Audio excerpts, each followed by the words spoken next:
கர்த்தருடைய வார்த்தைகளுக்கு நேராய் நாம் கடந்து செல்வோம். 8ஆம் அதிகாரம், யோபின் புஸ்தகம் 8ஆம் அதிகாரம் 6ஆம் வசனம்.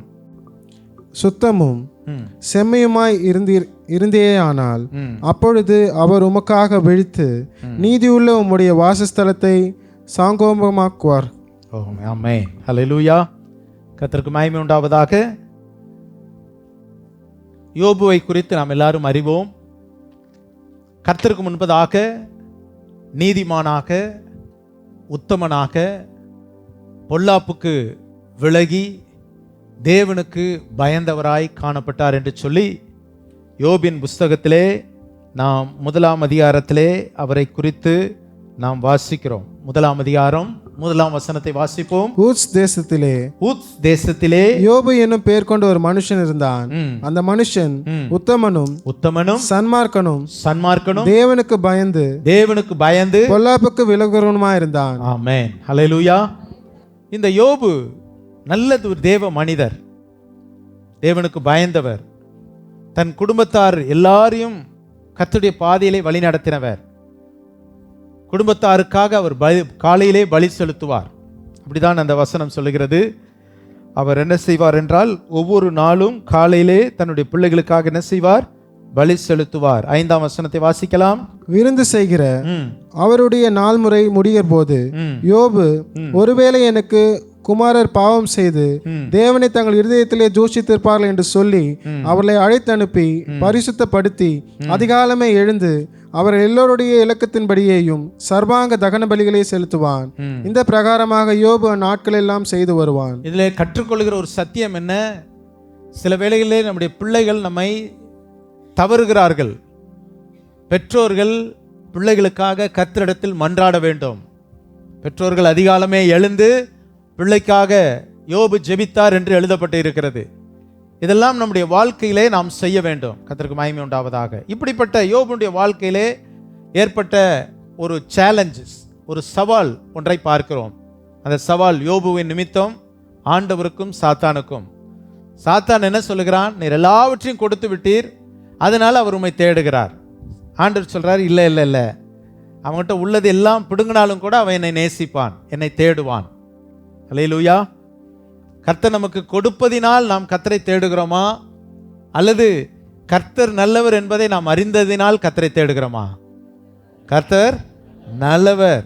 கொடுத்தாலும் அவர் எடுத்தாலும் அவர் நல்லவர், அவர் ஆண்டவர். அவரை சேவிக்க வேண்டும். அல்லேலூயா சொல்லுவோமா? ஹல்லேலூயா. தேவனுடைய பிள்ளைகள், அவர் ஜீவனுள்ள தேவன், என் மீட்பர் உயிரோடு இருக்கிறார், அவர் உயிரோடு உள்ள தெய்வம். ஆகவே நாம் அவரை என்ன செய்கிறோம்? தேடுகிறோம். அவர் அன்புள்ள தெய்வம். அவர் எனக்கு கொடுப்பதினால் நான் தேவனை தேடுகிறேன் என்று சொன்னால் அது தவறு. அவர் கொடுப்பதினால் தேடுவதில்லை. ஆனால் அவரை தேடுகிறவர்களுக்கு அவர் என்ன செய்வார்? கொடுப்பார். ஆமென். கொடுக்கிறதுனால தேடக்கூடாது, அவரை தேடும் பொழுது கொடுப்பார். வசனம் அழகாக சொல்லுகிறது. மத்தேயு 6:33. முதலாவது தேவனுடைய ராஜ்யத்தையும் அவருடைய நீதியும் தேடுங்கள், அப்பொழுது இவைகள் எல்லாம் உங்களுக்கு கூட கொடுக்கப்படும். அவரை தேடினால் நமக்கு வர வேண்டியதெல்லாம் கர்த்தர் தருவார். அவர்கிட்ட போனா கிடைக்கும்னு வரக்கூடாது. நோக்கம் அந்த நோக்கத்தோடு வரக்கூடாது. தேவன், அவரை நான் பணிந்து கொள்வேன், அவர் ஆண்டவர், அவர் உன்னதமானவர், அவர் அன்பு மிக்கவர், எனக்காக தம்முடைய ஜீவனை கொடுத்தார், எனக்காய் தன்னுடைய இரத்தத்தை சிந்தினார், எனக்காக மரித்தார், அவரை நான் தொழுது கொள்வேன் என்று சொல்லி அவரை இறுதியில் ஏற்றுக்கொண்டு அவர் மேல் அன்போடு கூட நாம் தொழுது கொள்ளும் பொழுது அவர் நமக்கு அன்போடு கூட எல்லாம் செய்து கொண்டே இருப்பார். ஒன்றையும் குறை வைக்க மாட்டார். அல்லேலூயா. கர்த்தருக்கு மகிமை உண்டாவதாக. இப்படி யோபுவின் நிமித்தமாய் சாத்தானுக்கும் ஆண்டவருக்கும் ஒரு சேலஞ்ச். ஆண்டவர் சாத்தான் கையில் கொடுக்குறார், போ அவங்ககிட்ட உள்ளதெல்லாம் எடுத்துக்கோ, அவன் மறுதளிக்க மாட்டான். சாத்தான் போனான், அவனுக்குள்ளான எல்லாவற்றையும் அழித்தான், பிள்ளைகளை அழித்தான், அவனுடைய இருந்த எல்லா ஒட்டகங்கள் ஆடுகள் எல்லாம் அழிந்தது, சரீரத்தில் இருக்கிற சுகம் அழிந்தது. ஆனால் யோபு என்ன சொன்னார்? கர்த்தர் கொடுத்தார், கர்த்தர் எடுத்தார், கர்த்தருக்கு ஸ்தோத்திரம். ஹல்லேலூயா. கர்த்தர் கொடுத்தாலும் கர்த்தருக்கு ஸ்தோத்திரம், கர்த்தர் எடுத்தாலும் கர்த்தருக்கு ஸ்தோத்திரம். எத்தனை பேர் சொல்ல முடியும்? ஆமென். சில வேளையிலே கர்த்தர் நம்ம இடத்திலிருந்து எடுக்கிற நேரம் வரும், எடுத்தாலும் ஆண்டவருக்கு ஸ்தோத்திரம் சொல்வதுதான் தேவனுடைய பிள்ளைகள். ஏனென்றால் அவர் அதோடு கூட முடிக்கவில்லை. நிர்வாணியாய் இந்த உலகத்திற்கு வந்தேன், நிர்வாணியாய் போகிறேன். அப்படி என்றால் இந்த உலகத்திலிருந்து நான் ஒன்றும் கொண்டு வந்ததில்லை, உலகத்திலிருந்து ஒன்றும் கொண்டு போவதும் இல்லை. கோடிக்கணக்கில் பல கோடிகள், பல 100 கோடிகள் கட்டி வீடை கட்டுறாங்க. யார் கொண்டு போறா? அவர் கொண்டு போறாரா? இல்லை. முடிஞ்ச உடனே அவர் கழுத்தில் இருக்கிற சின்ன செயின்னாலும் கழட்டிடுறாங்க, சின்ன மோதிரனாலும் கழட்டிடுறாங்க. இதை நாம் அறிந்து கர்த்தர் கொடுக்கும்போது நன்றி சொல்லணும். சில வேளை எடுத்துக்கொண்டால் ஆண்டவரே உமக்கு ஸ்தோத்திரம் அப்படி சொல்லும் பொழுது அதில் ஒரு ஆசீர்வாதம் உண்டு. எடுத்தால் ஒரு ஆசீர்வாதம் இருக்கும். கர்த்தர் எடுக்கும் பொழுது பொறுமையோடு இருந்தால் ஒரு ஆசீர்வாதம் கண்டிப்பாக உண்டு. எத்தனை பேர் நம்புறீங்க? ஹல்லேலூயா. ஆகவே இதெல்லாம் இந்த யோபனுடைய வாழ்க்கை நமக்கு ஒரு அர்த்தம். சரி, என்னுடைய செய்தி அது அல்ல. இப்படிப்பட்ட நேரத்திலே இந்த யோபுவை பார்க்க அவருடைய நண்பர்கள் வருகிறார்கள். 2ஆம் அதிகாரம் 11ஆம் வசனத்திலே யோபுக்கு நண்பர்கள் இருந்தாங்க. வாசிங்க. யோபுடைய 3 சிநேகிதராக இருக்கிற. எத்தனை சிநேகிதர்? 3 சிநேகிதர். தேமானியனான எலிப்பாசும், சூகினான பில்தாதும், நாகமத்தியான சோப்பாரும் யோபுக்கு நேரிட்ட தீமைகள் யாவும் கேள்விப்பட்ட போது அவனுக்காக பரிதபிக்கவும் அவனுக்கு ஆறுதல் சொல்லவும் ஒருவரோடு ஒருவர் யோசனை பண்ணி கொண்டு அவரவர் தங்கள் ஸ்தலங்களிலிருந்து வந்தார்கள். சரி, நண்பர்களுடைய வேலை என்ன? சிநேகிதனுடைய வேலை என்ன? ஒருவர் கஷ்டப்படும் பொழுது அவருக்காக என்ன செய்யணும்? பரிதபிக்கணும். நல்லா கவனிக்கிறீங்களா? என் ஃப்ரெண்டுக்கு ரொம்ப நல்லா ஜாலியாக இப்படி கஷ்டம் வந்துருச்சேன்னு கைத்தட்டக்கூடாது. ஃப்ரெண்டுடைய வேலை என்ன? பரிதபிக்கணும். அடுத்தது ஆறுதல் சொல்ல. 3 ஃப்ரெண்ட்ஸும் அவர்களுக்காக யோபுனுடைய வாழ்க்கையிலே நடக்கிறதை கேள்விப்பட்ட உடனே பரிதபிக்கவும் ஆறுதல் சொல்லவும் தூரத்திலிருந்து வந்தாங்க. வந்த பொழுது என்ன நடந்தது? அவர்கள் தூரத்தில் வருகையில் தங்கள் கண்களை ஏறெடுத்து பார்த்தபோது அவனை உரு தெரியாமல் சத்தமிட்டு அழுது அவரவர் தங்கள் சால்வையை கிழித்து வானத்தை பார்த்து தங்கள் தலைகள் மேல் புழுதியை தூற்றி கொண்டு வந்து அவன் துக்கம் மகா கொடிய துக்கம் என்று கண்டு ஒருவரும் அவனோடு ஒரு வார்த்தையும் பேசாமல் இரவு பகல் 7 நாள் அவனோடு கூட தரையிலே உட்கார்ந்திருந்தார்கள். பாருங்கள், சிநேகிதனுடைய அன்பு என்ன? சிநேகிதனுடைய அன்பு என்ன? தன் சிநேகிதனுடைய வேதனையை பார்த்த உடனே அழுகிறாங்க. 7 நாள் ஒண்ணுமே பேசல, அப்படியே அமர்ந்து இருக்கிறாங்க. தலை மேல புழுதியை வாரி போட்டுக்கிறாங்க. நீதிமொழிகளின் புஸ்தகம் 17ஆம் அதிகாரம் 17ஆம் வசனத்தை வாசிங்கள். நீதிமொழிகள். சிநேகிதன் எல்லா காலத்திலும் சிநேகிப்பான். சிநேகிதன் எல்லா காலத்திலும் சிநேகிப்பான். சிநேகிப்பான். ராமன் சொல்லுங்க பார்க்கலாம். அல்லேலூயா. சிநேகிதன் எல்லா காலத்திலும் சிநேகிப்பான்.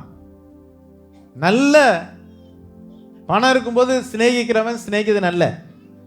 பணம் இல்லாட்டாலும் கஷ்டப்பட்டாலும் அவனுக்காக கண்ணீர் வடிக்கிறவர் தான் சிநேகிதன். அல்லேலூயா. நிறைய பேர் ஃப்ரெண்ட்ஷிப் வச்சு ஃப்ரெண்ட்ஷிப் என்ன ஆகுது? பிரேக் ஆகுது. பிரேக் ஆனோடனே சோகமாயிடுறோம். ரொம்ப அன்பாக இருந்தேன், ரொம்ப நேசித்தேன், என்னை இப்படி பண்ணிட்டாங்க அப்படின்னு சொல்கிறோம். இந்த உலகத்தில் இருக்கிற சிநேகம்லாம் அப்படித்தான். உலகத்தினுடைய சிநேகிதர்கள் தேவை, இல்லைன்னு சொல்லலை. சிநேகிதர்கள் தேவை. வேதம் நமக்கு அதை குறித்து சொல்லும் பொழுது வாசித்து பாருங்கள். நீதிமொழிகள் 27:10 வாசிங்க. நீதிமொழிகள் 27:10. உன் சிநேகிதனையும் உன் தகப்பனுடைய சிநேகிதனையும் விட்டு விடாதே. வசனம் என்ன சொல்லுது? உன் சிநேகிதனையும் உன் தகப்பனுடைய சிநேகிதனையும் விட்டு விடாதே. விட்டு விடாதே. ரொம்ப முக்கியம். சிநேகிதர்களை நாம் என்ன பண்ணக்கூடாது? விட்டுறக்கூடாது. அவங்களிடத்தில் அன்பா இருக்கணும். ஹல்லேலூயா. நல்ல உற்சாகமா ஒரு ஹல்லேலூயா சொல்லுங்க. ஆமென். சிநேகிதர் நமக்கு ரொம்ப தேவை. ஆனால் சில வேளைகளிலே சிநேகிதர்கள் நம்மை விட்டு கடந்து போகிறது உண்டு.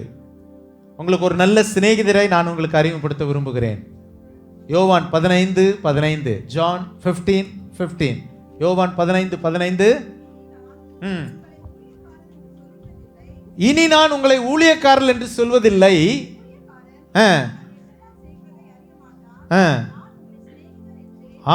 ஆண்டவர் இயேசு கிறிஸ்து சொல்லுகிறார் தம்முடைய சீசர்களை பார்த்து, நான் உங்களை சிநேகிதர்கள் என்றேன். அல்லேலூயா. ஆமென். ஆண்டவர் நமக்கு யாரு? நமக்கு இஸ் a close friend. ஆண்டவர் நமக்கு யாரு? ஃப்ரெண்டா வராரு. நம்ம பாட்டு பாடணும்ல, என் கூடவே இரும். அதில் ஆண்டவர் வைத்தியராய் வருகிறார், அப்பாவாய் வருகிறார், அம்மாவாய் வருகிறார், சிநேகிதனாய் வருகிறார், எல்லாவற்றுக்கும் எல்லாமாய் வந்து விடுகிறார். ஆமென். இப்படிப்பட்ட ஒரு நல்ல ஆண்டவர் நமக்கு இருக்கிறார். அல்லேலூயா. யாத்ராகமம் 33ஆம் அதிகாரம் 11ஆம் வசனத்தை வாசிங்க. ஒருவன் தன் சிநேகிதனோட பேசுவது போல கர்த்தர் மோசேயோட முகமுகமாய் பேசினார். பின்பு அவன் பாளையத்துக்கு திரும்பினான். போதும், கவனிங்க. ஆண்டவர் மோசையோடு கூட எப்படி பேசினாராம்?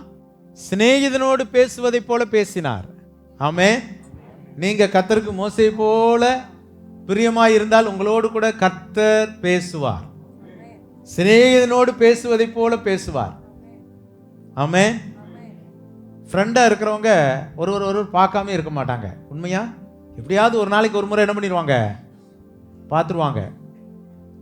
கர்த்தர் நம்மோடு கூட ஃப்ரெண்ட் அப்படின்னா வருஷத்துக்கு ஒரு முறை வந்து கர்த்தரை பார்க்கக்கூடாது, அல்லது வருஷத்துக்கு 3 முறை பார்க்கக்கூடாது. குட் ஃப்ரைடே, ஈஸ்டர், கிறிஸ்மஸ், முடிஞ்சா நியூ இயர் அப்படின்னு பார்க்கக்கூடாது. எல்லா நாளும் டெய்லி பார்க்கணும். இந்த ரிலேஷன்ஷிப் எப்படி இருக்கணும்? டெய்லி இருக்கணும். இப்படி ஸ்நேகம் ரொம்ப அவசியம். இப்போ இந்த யோபுவை பார்க்க சிநேகிதர் வராங்க. வந்த சிநேகிதரில் சிலர் கொஞ்ச நேரம் பேசுகிறாங்க.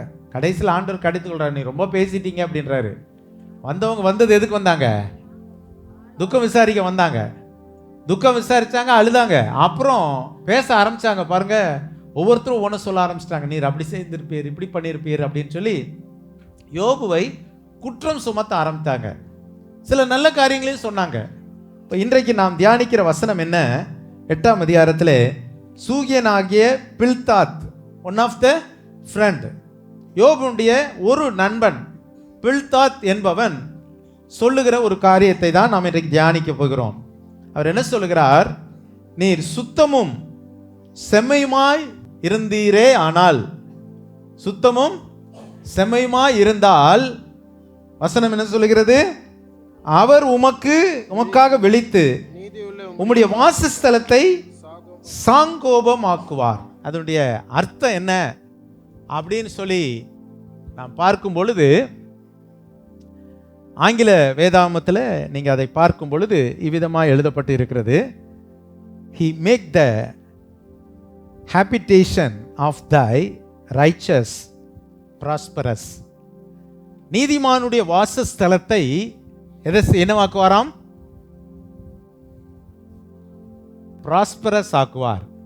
ப்ராஸ்பரஸ்னா என்னது? செழிப்பு. ப்ராஸ்பரஸ்னா செழிப்பு. அப்போ இந்த வசனம் நமக்கு என்ன சொல்லுதுன்னா, சுத்தமும் செம்மையுமாய் இருந்தால், ஒரு மனிதனுடைய வாழ்க்கை சுத்தமும் செம்மையுமாய் இருந்தால் அந்த மனிதனுடைய வாழ்க்கை, குடும்பம் செழிப்படையும். ஒரு சொல்லாமே, இந்த வசனம் ரொம்ப அருமையான வார்த்தை, கர்த்தர் கொடுத்த வார்த்தை. உங்களோடு கூட நான் பேசி கொண்டு இருக்கிறேன். ஒரு மனிதனுடைய வாழ்க்கை சுத்தமும் செம்மையுமாய் இருந்தால் அவன் வீட்டை கர்த்தர் செழிப்பாக்குவார். ஆமென். இதுதான் இந்த செய்தியினுடைய அர்த்தம். இந்த ப்ராஸ்பரஸ் அப்படிங்கிற இந்த பதத்திற்கு 2 அர்த்தங்கள் சொல்லப்பட்டு இருக்கிறது. ஒன்று சக்சஸ்ஃபுல், வெற்றி. ஒன்று என்னது? சக்சஸ்ஃபுல். அடுத்தது ரிச், ஐஸ்வர்யம். ஆமென். இதுதான் இந்த ப்ராஸ்பரஸ் என்ற அந்த பதத்தினுடைய அர்த்தம். ஒரு மனிதனுடைய வாழ்க்கை சுத்தமும் செம்மையுமா இருந்தால் அந்த மனிதனுடைய வாழ்க்கையின் எல்லா பாகங்களும் வெற்றியாக இருக்கும். படிப்பிலே வெற்றி, வேலையிலே வெற்றி, குடும்ப ஜீவியத்தில் வெற்றி, எல்லாவற்றிலும் வெற்றி, சக்சஸ்ஃபுல். ஆமென். இன்னைக்கு நிறைய பேர் என்ன பண்ணுறதில்ல, படிக்கிறாங்க, சக்ஸஸாக படித்து முடியறதில்ல. கல்யாணம் கட்டுறாங்க, கல்யாண லைஃபு சக்ஸஸாக இல்லை. வேலைக்கு போகிறாங்க, வேலையில் சக்ஸஸாக இருக்க முடியல. பிஸ்னஸ் சக்ஸஸாக இல்லை, எல்லாம் தோல்வியில் முடியுது. ஆனால் வேதம் நமக்கு கற்றுக் கொடுக்குற சத்தியம் என்ன? ஒரு மனிதனுடைய வாழ்க்கை சுத்தமும் செம்மையுமாய் இருந்தால் அந்த மனிதனுடைய வாசஸ்தலமே வெற்றியாய் இருக்கும், அது ஐஸ்வர்யம் உள்ளதாய் இருக்கும். அப்போ இந்த பதம் ப்ராஸ்பரஸ் என்ற இந்த பதம் பயன்படுத்தப்பட்டு இருக்கிறதை பார்க்கிறோம். அப்போ இந்த பதம் எங்கெல்லாம் வருகிறது என்று சொல்லி வேதத்திலே எது வருகிறது? முதல் நான் பார்க்கும் பொழுது அதனுடைய அர்த்தம் சக்சஸ்ஃபுல் அண்ட் ரிச் அப்படின்னு வந்ததை பார்த்தேன். டிக்ஷனரியில் நாம் அதை பார்க்கும் பொழுது, டிக்ஷனரியில் பார்க்கும் பொழுது அந்த பதத்தினுடைய அர்த்தம் வருகிறது. ஆனால் அதே வேளையில் வேதத்தில் இந்த வார்த்தைக்குரிய பதங்கள் என்னென்ன அப்படின்னு போடப்பட்டால் பலவிதமான காரியங்கள் சொல்லப்பட்டு இருக்கிறதை பார்க்கிறோம். உதாரணத்திற்கு சில காரியங்கள், ஆதியாகமம் 24ஆம் அதிகாரம் 21ஆம் வசனம், ஆதியாகமம் 24:21. அந்த மனிதன் அவளை குறித்து ஆச்சரியப்பட்டு கர்த்தர் தன் பிரயாணத்தை வாய்க்க பண்ணினாரோ இல்லையோ என்று அறியும் பொருட்டு மௌனமாயிருந்தான். பாருங்கள், இந்த இடத்துல அந்த வசனம் போடப்பட்டிருக்கிறது. The Lord had made his journey prosperous or not. பிரயாணத்தை வாய்க்க பண்ணுவதற்கு இந்த பதம் பயன்படுத்தப்பட்டு இருக்கிறது. நல்லா கவனிக்கிறீங்களா? இது என்ன பிரயாணம்? எலியேசர் மேற்கொண்ட பிரயாணம் என்ன பிரயாணம்? பெண் பார்க்கும் பிரயாணம். பெண் பார்க்கும் பிரயாணம். அதை கர்த்தர் என்ன செய்தார்? வாய்க்க பண்ணினார். இன்றைக்கு நீங்கள் மேற்கொள்ளுகிற சில காரியங்களை கர்த்தர் வாய்க்க பண்ணும் பொழுது அதற்கு பெயர்தான் இந்த ப்ராஸ்பரஸ். ரலிலே சொல்லுங்க பார்க்கலாம். 9ஆம் வசனத்தை வாசிங்க. 19ஆம் சங்கீதம் 9ஆம் வசனம். கர்த்தருக்கு பயப்படுகிற பயம் சுத்தமும். போதும், கவனிங்க. கர்த்தருக்கு பயப்படும் பயம் சுத்தம். The fear of the Lord is clean. கவனிக்கிறீங்களா? சுத்தம்னா என்னது? கர்த்தருக்கு ஒரு மனிதன் பயப்பட ஆரம்பித்து விட்டால் அவன் வாழ்க்கை சுத்தம் தான். ஆமென். கர்த்தருக்கு பயப்படுகிற பயம். ஆலயத்துக்குள்ள வந்தா தேவ பயம் இருக்கணும். தேவ பயம் இருக்கணும். தேவ பயம் இருந்தா கூடுமானவரை நேரத்துக்கு வருவோம். தேவ பயம் இருந்தா இங்க பேச மாட்டோம், மற்றவர்களோடு பேச மாட்டோம். தேவ பயம் இருந்தா கர்த்தரை கனம் பண்ற நேரத்தில் துதிங்க அப்படின்னா துதிப்போம். தேவ பயம் இருந்தா நல்ல பாடும்பொழுது கைத்தட்டி பாடுவீங்க. தேவ பயம் இருந்தா நல்ல வசனத்தை கேட்பீங்க. தேவ பயம் இருந்தா அதை கை கொள்வீர்கள். கர்த்தருக்கு பயப்படுகிறவர்கள் கர்த்தருடைய நாளை அலட்சியம் செய்ய மாட்டார்கள். கர்த்தருடைய நாளிலே ஆலயத்துக்கு வருவாங்க. தெய்வ பயம் உள்ளவர்கள் தான் வர முடியும். சுத்தம் என்றால் என்ன? பயப்பட்டு வாழ, பயந்து வாழ்வது. தேவனுக்கு பயந்து வாழணும். கர்த்தர் பார்க்கிறார், கர்த்தர் பார்க்கிறார். தேவ பயம் இருக்க வேண்டும். இன்னைக்கு நிறைய பேருடைய வாழ்க்கையில தேவ பயம் இல்லை. தெய்வ பயம் இல்லாதனால அங்க அசுத்தம் இருக்கிறது. சுத்தம் என்றால் என்ன? தெய்வ பயம் நிறைந்த வாழ்க்கை. தேவ சமூகத்தில் வரும்பொழுது பயபக்தியோடு கூட காணப்படணும். ஏதோ ஏனோ தானோ அப்படின்னு நம்ம இருந்தோன்னா நம்ம வாழ்க்கையில் இந்த அனுகூலங்கள், ஜெயம், இந்த வாய்க்க பண்ணுதல், காரிய சித்தி எதுவுமே இருக்காது. அதுதான் சொல்றேன், செய்ய வருகிறது. ஒரு சாதாரண சிநேகிதன் சொல்றாரு, ஐயா நீ இப்படி செஞ்சிட்டீன்னா உன் வாழ்க்கை ஜெயமா மாறும், உன் வாழ்க்கை காரிய சித்தி வாய்க்க பண்ணுவார் அப்படிங்கிறத சொல்லுகிறதை பார்க்கிறோம். ஆகவே முதலாவது சுத்தம் என்பது தேவனுக்கு பயப்படுகிற பயம். இரண்டாவது செம்மை. செம்மையா இருக்கணும். செம்மை என்றால் என்ன? நம்முடைய பேச்சிலே, வார்த்தையிலே. யோபின் புஸ்தகம் 6ஆம் அதிகாரம் 25ஆம் வசனத்தை வாசிங்க. யோபு 6:25. செம்மையான வார்த்தைகளில், செம்மையான வார்த்தை, வார்த்தையில் செம்மை. செம்மையான வார்த்தை. வார்த்தையில சிலருக்கு வார்த்தையில் என்ன இருக்காது தெரியுமா? சுத்தமே இருக்காது. பண விஷயத்துல நிறைய பேர் வார்த்தையில சுத்தம் இல்லாமல் போயிடுவாங்க. வாங்கும்போது அழகா வாங்குவாங்க, வாங்கும்போது ரொம்ப அழகா வாங்குவாங்க. நீங்க பணம் கொடுங்க, நான் உங்களுக்கு கரெக்டாக கொடுத்துருவேன், அப்படி தந்துடுவேன், இப்படி தந்துடுவேன். இந்த பிஸ்னஸ்ல வாங்கும்போது, இந்த சீட்டு பிடிக்கும் போது வாங்கும்போது, அப்படிலாம் அந்த பேசும்போது அப்படியே அவங்களுக்கு நாளைக்கே சீட்டு விழுந்த உடனே, சீட்டு மாத்திரம் முடிஞ்ச உடனே உங்க கையில் என்ன பண்ணிடுவேன், அன்னைக்கே என்ன வந்துடும், பணம் வந்துடும், வார்த்தை. ஆனால் சீட்டு முடிஞ்ச பிறகும் 3 வருஷம் ஆனாலும் என்ன வராது, பணம் கொடுக்க மாட்டாங்க. வார்த்தை என்ன இல்லை, செம்மை இல்லை. நல்லா கவனிங்க. ஒருத்தர் உங்களை நம்பி உங்கள்கிட்ட ஒருத்தர் சீட்டு போடுறாங்க அப்படின்னா இது ஒரு அவங்க ஒரு நன்மைக்காக எதிர்பார்க்குறாங்க, உங்களை நம்பி கொடுக்குறாங்க. நம்பிக்கைக்கு துரோகம் பண்ணக்கூடாது. கர்த்தர் பார்க்குறாரு. உங்கள் வாழ்க்கையில் அது ஆசீர்வாதமாக இருக்காது. அவங்க கண்ணீர் விட்டாங்கன்னா அது உங்களுக்கு வேதனை, தெரியுமா உங்களுக்கு? இல்லையா? அந்த மாதிரி பிஸ்னஸில் போயிடக்கூடாது. நம்ம பணம் வாங்குற விஷயத்தில் கரெக்டாக இருக்கணும், உண்மையாக இருக்கணும். பணம் வாங்கும்போது ரொம்ப பேசுவோம், அப்புறம் கேட்க வரும்போது திரும்ப அவங்கள நீ என்ன வேணாலும் பண்ணு, யார்கிட்ட வேணாலும் போ, என்ன வேணாலும் பண்ணு, என்னை ஒன்றும் பண்ண முடியாது. தவறு. வார்த்தை செம்மையான வார்த்தையாக இருக்கணும். நீங்க வாங்கும்போது எப்படி பேசுனீங்களோ அதே மாதிரி கொடுக்கும்போது பேசணும். அதுதான் சபை. சபையில கர்த்தர் வார்த்தை பேசுகிறார். கவனிங்க, கண்ணீர் விடக்கூடாது. யாருக்காவது அப்படி துரோகம் பண்ணீங்கன்னா அவங்களுக்கு கொடுங்க. அவங்கள்ட்ட போய் முதல் பணிவா பேசுங்க. ரெண்டாவது அவங்களுக்கு கொடுக்க வேண்டியதை கொடுத்து செட்டில் பண்ணுங்க. அந்த உள்ளம் வேதனைப்படக்கூடாது. இந்த உள்ள வேதனைப்படக்கூடாது. சரி, வார்த்தையில் செம்மை. சங்கீதம் 7 சங்கீதம் 10 சங்கீதம் 7:10. செம்மையான இருதயம் உள்ளவர்களே, இருதயத்திலே செம்மை. செம்மையான இருதயம். இருதயம் எப்படி இருக்கணும்? செம்மையா இருக்க வேண்டும். இருதயத்தின் நிறைவு வாய் பேசும். இருதயம் எப்படி இருக்க வேண்டும்? தேவனை அறிந்தவர்களுக்கு சொல்லிக் கொண்டு இருக்கிறேன். உங்க இருதயம் எப்படி இருக்கணும்? செம்மையா இருக்கணும். அப்போஸ்தலர் நடவடிக்கையில் ஒரு மனிதனுடைய இருதயம் செம்மையா இருந்தபடியால் இதுல பங்கில்லை அப்படின்ட்டாரு. ஆகவே இருதயம் செம்மையா இருக்க வேண்டும். மூன்றாவது நேரம் இல்லை, அதனால கடந்து செல்கிறேன். நீதிமொழிகள் 21:18. நீதிமொழிகள் 21:18. நீதிமானுக்கு பதிலாக துன்மார்க்கனும் செம்மையானவருக்கும் பதிலாக துரோகியும் மீட்கும் பொருளாவார்கள். ஆகவே செம்மையானவனுக்கு செம்மையான கிரியை செம்மையானதா இருக்க வேண்டும். மூன்றாவது குறிப்பு, செம்மையான கிரியை, நம்முடைய நடவடிக்கை செம்மையானதா இருக்க வேண்டும். ஆகவே இப்படி நாம் செய்வோமானால் தேவன் நம்முடைய வாசஸ்தலத்தை என்ன செய்வார்? சொல்லுங்க, செழிப்பாக்குவார். ஆமென், அல்லேலூயா. சிம்பிளான சத்தியம்.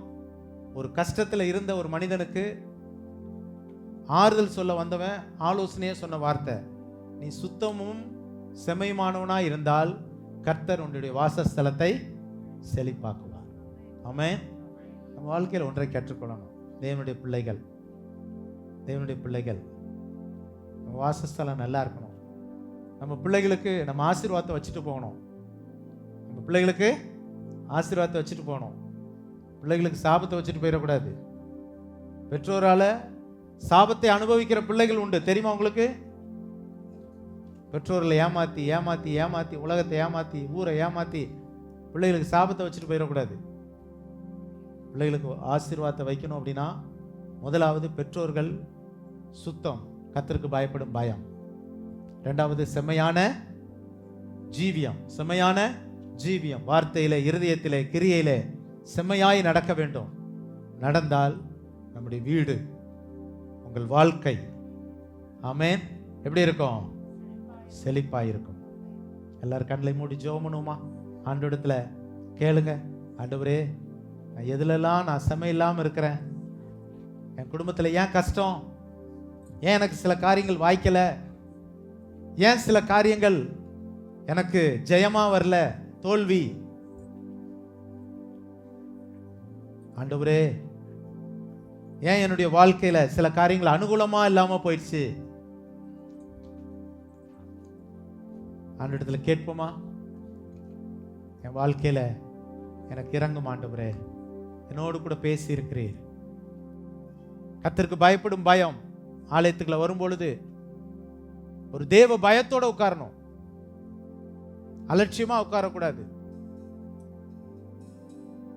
தேவனுக்கு பயப்படும் பயம் இருந்தால் அந்த வாழ்க்கை, அந்த குடும்பம், பிள்ளைகள் எல்லாரும் செழிப்படைவாங்க. ஆமென். 128 சங்கீதத்தில் கர்த்தருக்கு பயப்படுகிற மனுஷன் விதமாய் ஆசீர்வதிக்கப்படுவான். சுத்தமும் செம்மையுமாய் இருந்தால் உங்களுடைய வாசஸ்தலம் செழிப்பாகும். ஹல்லேலூயா. உங்கள் வாசஸ்தலத்தில், உங்களுடைய வீட்டிலே, உங்களுடைய வாழ்க்கையிலே செய்கிற காரியங்கள் ஜெயமாய் மாறும், காரிய சித்தியாய் முடியும். கர்த்தர் அதை வாய்க்க பண்ணுவார். அதிலே ஒரு சமாதானம் இருக்கும். ஹல்லேலூயா. ஆண்டவரே, எங்களோடு கூட பேசினீர். ஸ்தோத்திரம் ஆண்டவரே.